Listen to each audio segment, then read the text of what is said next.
So can the state take my home if my spouse or I go into a nursing home?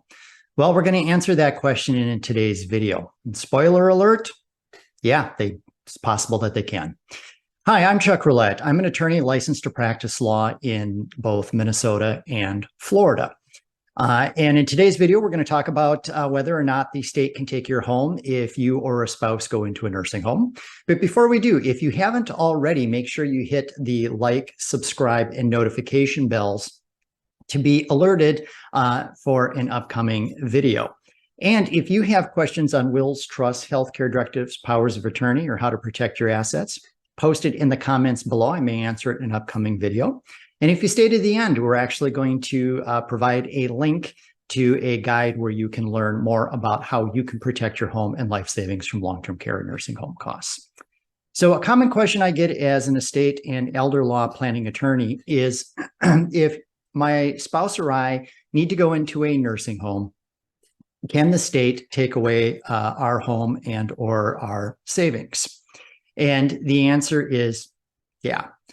And the first things you need to be aware of is, as you're heading into retirement, it's natural to be having, some thoughts about, hey, what happens if, my spouse or I are to need care?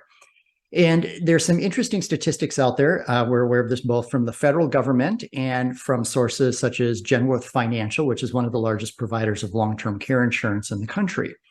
And so we know that approximately 72% of people over the age of 65 are going to need some form of long-term care, okay?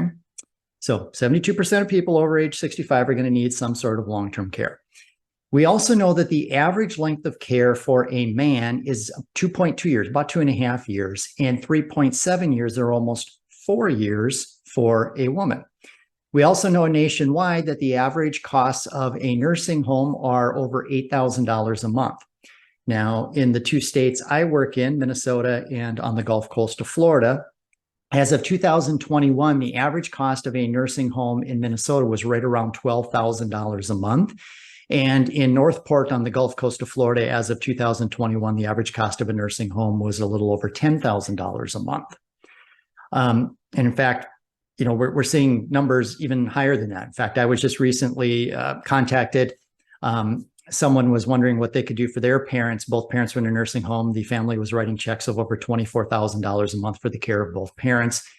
A couple of months ago, I was contacted by another family. Both parents were in memory care, and the family was writing checks of over $33,000 a month.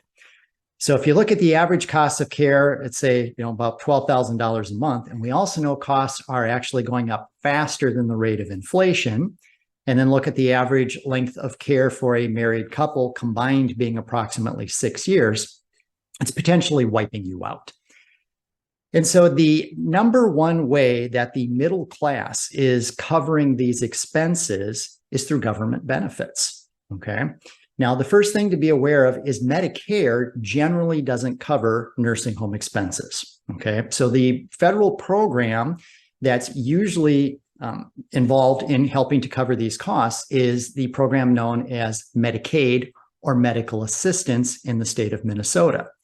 Now, Medicare is an entitlement, meaning you've prepaid for that, and then when you reach age of retirement, whatnot, then you step in and you're entitled to that.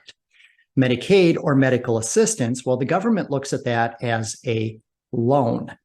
And so in effect, they want you to be spending all of your own assets first before you can qualify for benefits.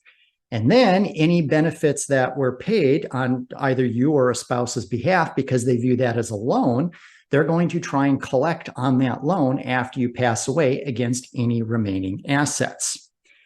So if one spouse goes into a nursing home, they understand that they don't want to leave the spouse who's not receiving benefits completely destitute, okay? So for example, on a home, there is an equity limit. So as long as the value of your home is below that equity limit, that's what we would call an exempt asset. Now, if the home is above that equity limit, well then, the equity in the home is fair game for paying for care. So let's assume, for example, you reside in a state like Minnesota. your spouse goes into a nursing home. Before they can apply for benefits, they're going to have to spend their assets down to a certain value. You're going to have to spend your assets down to a certain value. It's known as the Community Spouse Resource Allowance in order to apply for Medicaid. Now, as long as you remain in the home, okay, they don't take the home. Catch, though, is now if you were to need nursing home, go into the nursing home and were unable to return, now the home is fair game. And even if you never stepped foot in a nursing home, when you pass away, the state is going to step in and recover from the sale of the home for benefits that were paid on behalf of your spouse. So the takeaway here is, yes, it's entirely possible that your home and your life savings could be lost to the state in the event either you or your spouse need long-term care or nursing home benefits, okay? Now, what you also need to be aware of is that federal law allows you to do particular types of planning ahead of time that would allow you to both qualify for the benefits that you would be entitled to under federal law while preserving and protecting your home from long-term care and nursing home costs. So if you would like to learn more about that, we've actually written a guide, How to Protect Your Home and Life Savings from Long-Term Care and Nursing Home Costs. There's a link in the description below. Just enter your email and you can download that guide. And if you would like to learn more about how you can make it as easy and inexpensive as possible to manage your affairs in the event that you were to become incapacitated or pass away, I'm actually hosting a free online masterclass, and there's a link in the description below for that as well. So again, in that class, we'll talk about healthcare directives, powers of attorney, wills versus trusts. How do you decide which is the right one for you? We'll talk about how to minimize estate taxes. We'll talk about how to preserve and protect the assets you leave behind for a spouse or your children. We'll actually walk through how you can protect the money you leave behind for your kids in the event that they get divorced, they get sued, something happens in their life. And we'll actually be sharing some of the planning strategies I use with my private clients. So again, if you'd like to learn how to protect and your home and life savings from long-term care and nursing home costs, link in the description below for the guide. And if you'd like to learn more about wills, trusts, powers of attorney, and asset protection, link in the description below for the online masterclass. I hope you found this video helpful. We look forward to seeing you in the next one. Be well.